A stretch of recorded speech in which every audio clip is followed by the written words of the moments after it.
how to create a MySQL database user in cPanel. So let's see this step by step. First, log into your cPanel using the login details provided by your hosting company. Once you log in, you will land on the main cPanel dashboard. On the main dashboard, scroll down and click on the MySQL Databases option.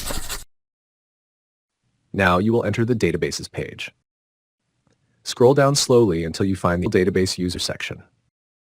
Here in the first field, enter your database username. Next, in the password field, type a strong password. Re-enter the same password in the next field to confirm. Now click on the Create User button. And done. MySQL database user has been successfully created. You can now see the user listed under the Current Users section. If you found this tutorial helpful, please like the video, leave a comment below, and share it with others. And don't forget to subscribe to the channel.